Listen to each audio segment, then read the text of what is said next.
10টা কাৰণত সংসাৰত উন্নতি নহয় এই 10টা কাৰণত ঘৰ সংসাৰৰ পৰা বৰকত নোহোৱা হৈ যায় দৰিদ্ৰতা নামি আহে অভাৱ অনাটনবোৰ দূৰ নহয় বালা মুসিবত বিপদ আপদ পেৰেশানীবোৰ আহি থাকে অশান্তিময় হৈ যায় মোৰ প্ৰিয় দিনী ভাই বন্ধুসকল এই 10টা কাৰণ আজি মই আপোনাক কৈ দিম আপুনি সেইমতে আমল কৰিব মহান আল্লাহ তাআলাই আপোনাৰ জীৱন শান্তিময় কৰি দিব প্ৰচুৰ পৰিমাণে আপোনাৰ ঘৰ সংসাৰত আল্লাহ ৰাব্বুল আলামিনে নিয়ামত দান কৰিব বৰকত দান কৰিব আপোনাৰ জীৱন শান্তিময় হৈ যাব মোৰ প্ৰিয় দিনী ভাই বন্ধুসকল মোৰ অতি শ্ৰদ্ধাৰ মা আৰু ভনীসকল কথাখিনি গুৰুত্ব সহকাৰে শুনিব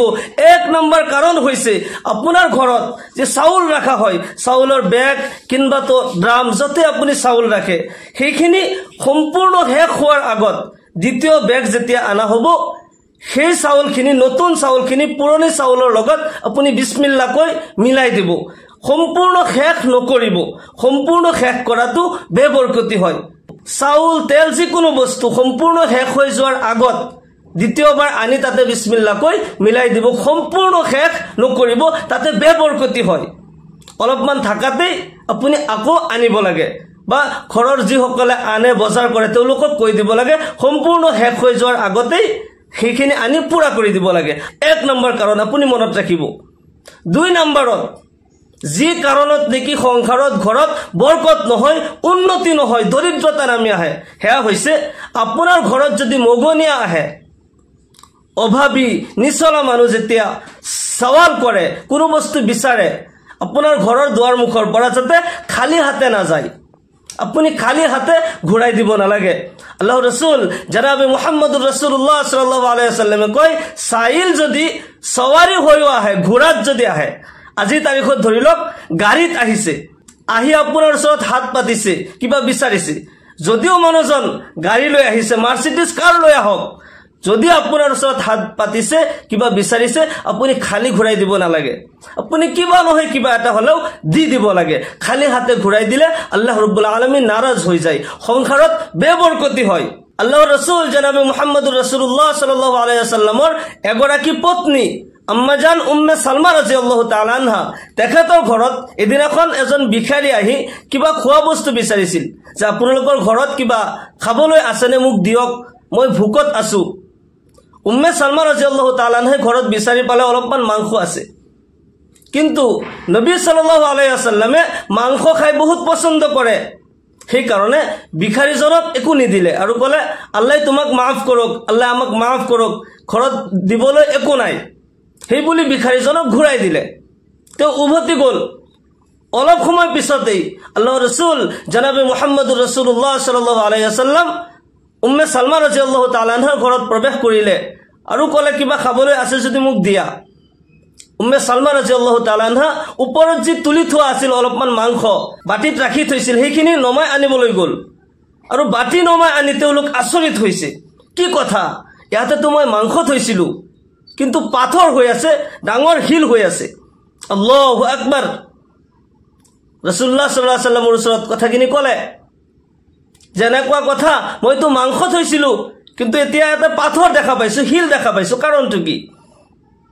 আল্লাহ ৰাসূল সাল্লাল্লাহু আলাইহি ওয়াসাল্লামে আৰু বুজি পোৱাৰ বাকি নাই হুজুৰ সাল্লাল্লাহু আলাইহি ওয়াসাল্লামে ক'লে হে উম্মে সালমা কোনো সাইল আহিছিল নেকি কোনো ভিখাৰী আহিছিল নেকি তুমি খালি ঘুৰাই দিছা তো কয় হয় এজন ভিখাৰী আহিছিল কিবা খাব বিচাৰিছিল মই ভাবিছিলো মাংস অলপমান আছে আপুনি তো খাই বহুত পছন্দ কৰে সেই কাৰণে মই ভিখাৰীজনক নিদিলো খালি ঘুৰাই দিলো আল্লাহৰ ৰাসূল জনাবে মুহাম্মদুৰ ৰাসূলুল্লাহ সাল্লাল্লাহু আলাইহি ওয়াসাল্লামে কয় যেতিয়া তোমাৰ ওচৰত কোনো ভিখাৰী আহি হাত পাতে কিবা খাবলৈ বিচাৰে কোনো বস্তু বিচাৰে তুমি খালি ঘুৰাই নিদিবা ঘৰত থাকিলে তুমি নিশ্চয় দি দিবা যদি তুমি থাকাৰ পিছতো যদি খালি ঘুৰাই দিয়া আৰু সেইখিনি তুমি খোৱা হেয়া তুমি আসলতে সেই বস্তু খাই থকা নাই হেয়া আসলতে তুমি পাথৰ খাই আছা আল্লাহৰ ৰাসূল জবাব দিব লাগিব থকাৰ পিছতো তুমি খালি ঘুৰাই দিব নালাগে হেয়া ৰাসূলুল্লাহ সাল্লাল্লাহু আলাইহি ওয়াসাল্লামৰ ঘৰত থাকাৰ কাৰণে স্পষ্টভাৱে মাংস পাথৰ হৈ থকা দেখা পাইছিল আমাৰ ঘৰত যেতিয়া কোনো ভিখাৰী আহি কোনো খাব বিচাৰে কোনো বস্তু বিচাৰে আমি তেওঁলোকক নিদিও আমি নিজে হেবোৰ খাও হকিকতন আমি হেবোৰ পাথৰ খাই আছো হিল খাই আছো আমি হয়তো দেখা পোৱা নাই সেই ঘটনা নবীৰ ঘৰত হোৱাৰ কাৰণে স্পষ্ট পাথৰ দেখা পাইছিল আমি সেইখিনি স্পষ্ট দেখা নাপাও কিন্তু আমি আসলতে হেয়া পাথৰ খাই আছো ভিখাৰীক মগনিয়াক খালি হাতে ঘূৰাই দিব নালাগে তাতে বেবৰকতি হয় আপোনাৰ ঘৰ সংসাৰত যদি উন্নতি বিচাৰে তেতিয়া হলে কোনো চাইল কোনো ভিখাৰীক খালি ঘূৰাই নিদিব কিবা নহয় কিবা এটা হলেও দি দিব যদি ঘৰত আছে যদি একোৱেই নাই তেনেকুৱা মানুহটো আজিৰ তাৰিখত মোৰ জানামতে বহুত কমে আছে যাৰ ঘৰত একোৱে নাই কমসে কম কিবা যেটো বস্তু বিচাৰিছে হেতু যদি নাই কিবা পইচা হলেও দি দিওক যে তুমি কিবা কিনি খাবা কিবা নহয় কিবা এটা দি দিব লাগে খালি হাতে ঘূৰাই দিব নালাগে তেতিয়া হলে সংসাৰত বেবৰকতি হয় আল্লাহ নাৰাজ হৈ যায় 2 নম্বৰ কাৰণ যে কোনো ভিখাৰীক খালি হাতে ঘূৰাই দিব নালাগে 3 নম্বৰত ঘৰ সংসাৰত বৰকত নোহোৱাৰ 3 নম্বৰ কাৰণ হৈছে আমাৰ মা ভনী সকল কথাখিনি মন কৰিব আপুনি যেতিয়া চাউল লয় চাউল ধোৱাৰ কাৰণে চাউল লওতে আপুনি বিসমিল্লাহ পঢ়ি লব লাগে যেতিয়া ধুব তথাপিও আপুনি সেই সময়তো বিসমিল্লাহ পঢ়িব চাউল ধুই থাকোতে চাউল যাতে পৰি না যায় যদি এটা চাউল পৰি যায় সেই চাউল আকৌ তুলি ধুনিয়াকৈ ধুই সেইখিনি লগত আপুনি মিলাই দিব চাউল যদি পৰে বেবৰকতি হয় চাউল এই দানা নোহোৱাকৈ তো আমি চলিব নোৱাৰো গতিকে এই দানাৰ সম্মান কৰিব যদি পৰি গৈছে এটা দুটা আপুনি লগে লগে তুলি ধুই লব বিসমিল্লাহ কৈ আকৌ ধুই একেলগে মিক্স কৰি দিব 4 নম্বৰ কাৰণ হৈছে আমাৰ মা ভনী সকল যেতিয়া ভাত বনালে ডেক্সি কুকাৰ যতে আপুনি বনাই ডেক্সিৰ মাজৰ পৰা আপুনি ভাত বাঢ়িব নালাগে তাতে বেবৰকতি হয় আপুনি বিসমিল্লাহ কৈ এক সাইডৰ পৰা অলপ অলপকৈ বাঢ়িব লাগে তেতিয়া আল্লাহ ৰাব্বুল আলামিনে সেই ৰিজিকত প্ৰচুৰ পৰিমাণে নিয়ামত দিয়ে সেই ৰিজিকত বৰকত দিয়ে আল্লাহ ৰাব্বুল আলামিন ৰাজি খুশি হয় আপুনি সম্মান কৰি বিসমিল্লাহ কৈ এক সাইডৰ পৰা আপুনি বাঢ়িব 5 নম্বৰত মোৰ অতি শ্ৰদ্ধাৰ মা আৰু ভনীসকল বজাৰৰ বস্তু যিবোৰ আছে মাছ মাংস তাই তৰকাৰী যিবোৰ আনা হয় সেইখিনি এবাৰতে শেষ কৰাৰ চেষ্টা নকৰিব যেতিয়া বস্তুখিনি আনা হয় মাছ মাংস যিবোৰ সবজি যিবোৰ আনা হয় আপুনি পৰাপক্ষক অলপমান বেছি সময় নিয়াৰ চেষ্টা কৰিব আল্লাহ ৰাব্বুল আলামিনে তেতিয়া ৰিজিকত বৰকত দিয়ে এই কথা আপুনি পাহৰি নাযাব এই কথা মনত ৰাখিব 6 নম্বৰ কাৰণ হৈছে খানা খোৱাৰ সময়ত আমি যেতিয়া খানা খাও দস্তৰখান পাৰি লব লাগে দস্তৰখান পাৰি লোৱাটো সুন্নত হয় আল্লাহৰ ৰাসূল জনাবে মুহাম্মদুৰ ৰাসূলুল্লাহ সাল্লাল্লাহু আলাইহি ওয়াসাল্লামে খানা খোৱাৰ সময়ত দস্তৰখান পাৰি খাইছিল দস্তৰখান মানে এটা কাপোৰ আপুনি পাৰি লব লাগে যতে ততে বহি খানা খাব নালাগে দস্তৰখান পাৰি লৈ সুন্নতি নিয়মত বহি আপুনি খানা খাব লাগে 7 নম্বৰ কাৰণ আমি সকলোৱে কথাখিনি গুৰুত্ব সহকাৰে লব লাগে 7 নম্বৰ কাৰণ হৈছে আমি যেতিয়া খানা খাই থাকোতে কাহিৰ পৰা যদি ভাত পৰি যায় তেতিয়া হেয়া আমি তুলি লৈ ধুনিয়াকৈ ধুই হেয়া খাব লাগে আমি নুকসান কৰিব নালাগে আমি দানাৰ যিমানখিনি ইজ্জত কৰিম যিমান সম্মান কৰিম সেই দানাত সেই ৰিজিকত হিমানখিনি আল্লাহ ৰাব্বুল আলামিনে বৰকত দান কৰিব আমি যদি নুকসান কৰো খানাৰ অসন্মানি কৰো আল্লাহ নাৰাজ হৈ যায় আমাৰ জীৱনৰ পৰা আমাৰ ঘৰ সংসাৰৰ পৰা সেই ৰিজিক উঠাই লৈ যায় জীৱন অশান্তিময় হৈ যায় হাহাকাৰ হয় দৰিদ্ৰতা নামি আহে সেই কাৰণে আপুনি যেতিয়া খানা খাই থাকোতে কিবা এটা পৰি যায় ভাত পৰি যায় ধুনিয়াকৈ তুলি খাব সম্মান কৰিব আল্লাহৰ নবী জনাবে মুহাম্মদুৰ ৰাসূলুল্লাহ সাল্লাল্লাহু আলাইহি ওয়াসাল্লামৰ এজন সাহাবা হযরত উসমান গনি রাদিয়াল্লাহু তাআলা আনহু তেখেত সকলো সাহাবাতকৈ বেছি ধনী আছিল তেও আহি এদিনাখন ৰাসূলুল্লাহ সাল্লাল্লাহু আলাইহি ওয়াসাল্লামক কলে ইয়া ৰাসূলুল্লাহ সাল্লাল্লাহু আলাইহি ওয়াসাল্লাম মোক আল্লাহ তাআলা বহুত ধন সম্পত্তি দিছে ইমানে সম্পত্তি যে মই সম্ভালিব পৰা নাই আপুনি মোক এটা নিয়ম কৈ দিয়ক এনেকুৱা এটা আমল কৈ দিয়ক যাতে মোৰ সম্পত্তি অলপ কমে নবী সাল্লাল্লাহু আলাইহি ওয়াসাল্লাম শিকাই দিলে তুমি যেতিয়া খানা খোৱা সৱাৰীৰ পিঠিত বহি খানা খাবা সৱাৰী অথবা ঘোঁৰা হ'ব পাৰে গাধ হ'ব পাৰে খচ্চৰ হ'ব পাৰে উট হ'ব পাৰে সৱাৰীৰ পিঠিত বহি তুমি খানা খাবা নবীৰ সাহাবা হযৰত উসমান গনি ৰাদিয়াল্লাহু তাআলা সেইমতেই আমল কৰিলে আৰু কিছুদিনৰ পিছত উভতি আহি নবী সাল্লাল্লাহু আলাইহি ওয়াসাল্লামক কয় ইয়া ৰাসূলুল্লাহ সাল্লাল্লাহু আলাইহি ওয়াসাল্লাম মোৰ সম্পত্তিটো আৰু বাঢ়ি গল সম্পত্তিটো কমা নাই নবী সাল্লাল্লাহু আলাইহি ওয়াসাল্লামে কয় যে তোমাক কৈ দিছিলো সৱাৰীৰ পিঠিত বহি খানা খাবা উসমান গনি ৰাদিয়াল্লাহু তাআলা আনহু কয় হুজুৰ সেই মতে মই আমল কৰিছো সৱাৰীৰ পিঠিত বহিয়ে মই খানা খাও তাৰ পিছতো সম্পত্তি মোৰ বেছি হৈ আছে আৰু আল্লাহ তাআলাই বৰকত দিয়ে আছে কাৰণটো কি নবী সাল্লাল্লাহু আলাইহি ওয়াসাল্লামে কয় তুমি যেতিয়া খানা খোৱা তাৰ পৰা ভাত পৰে না নাই সৱাৰীৰ পিঠিত খাই থাকোতে এটা দুটা পৰে না নাই উসমান গনি ৰাদিয়াল্লাহু তাআলা আনহু কয় নিশ্চয় পৰে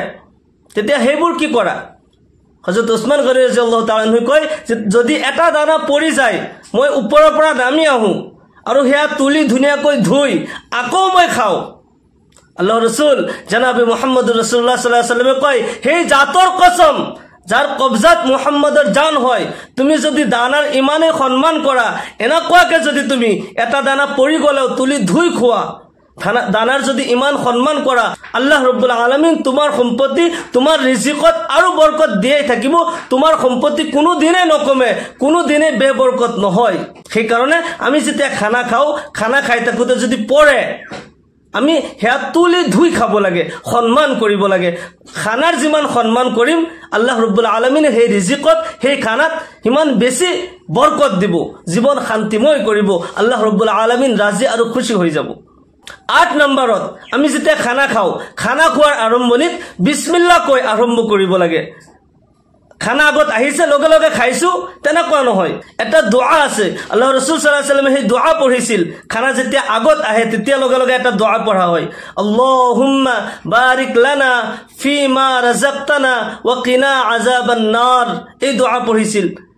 যদি এই দোয়া না জানে কমসে কম বিসমিল্লাহির রহমানির রহিম এই দোয়া পঢ়াৰ পিছত বিসমিল্লাহি ওয়া আলা বারাকাতিল্লাহ এই দোয়াটো পঢ়িব লাগে এই দোয়াও যদি না জানে কমসে কম আৰম্ভণিত আপুনি বিসমিল্লাহিৰ ৰহমানিৰ ৰহিম আপুনি পঢ়িব খানা আৰম্ভণিত যদি আপুনি বিসমিল্লাহ কৈ খানা খাই আল্লাহ ৰব্বুল আলামিনে সেই ৰিজিকত বৰকত দিব 9 নম্বৰত আমি খানা খাই শেষ কৰাৰ পিছত আলহামদুলিল্লাহ বুলি আল্লাহৰ শুকৰিয়া আদায় কৰিব লাগে খানা খাইছো লগে লগে হাত ধুই উঠি গৈছো তেনেকুৱা নহয় এই খানা যে খালো আল্লাহ যে মোক খানা খোৱালে তাৰ কাৰণে আল্লাহৰ শুকৰিয়া আদায় কৰিব লাগে সকলো প্ৰশংসা বিশ্ব জগতৰ প্ৰতিপালক আল্লাহ ৰব্বুল আলামিনৰ কাৰণে তেৱে সকলোকে খানা খোৱাই আছে এই বিশ্ব ব্ৰহ্মাণ্ডত যিমান প্ৰাণী আছে মানৱ দানৱ পশু পক্ষী সকলোকে আল্লাহ ৰব্বুল আলামিনে খানা খোৱাই আছে সকলোৰে ৰাজিক আল্লাহ হয় সকলোকে আল্লাহ ৰব্বুল আলামিনে খোৱাই আছে কাকোৱে ভুকত ৰাখা নাই মোক যেতিয়া খানা খোৱালে হে আল্লাহ খোৱাইছে তাৰ কাৰণে আমি আল্লাহৰ শুকৰিয়া আদায় কৰিব লাগে আলহামদুলিল্লাহ তেতিয়া আল্লাহ ৰব্বুল আলামিন ৰাজি হয় ৰিজিকত বৰকত হয় অভাৱ অনাটন পেৰেশানিবোৰ দূৰ হয় দৰিদ্ৰতা দূৰ হৈ যায় আপুনি মনত ৰাখিব খানা খোৱাৰ আৰম্ভণিত বিসমিল্লাহ কৈ আৰম্ভ কৰিব শেষত আলহামদুলিল্লাহ পঢ়িব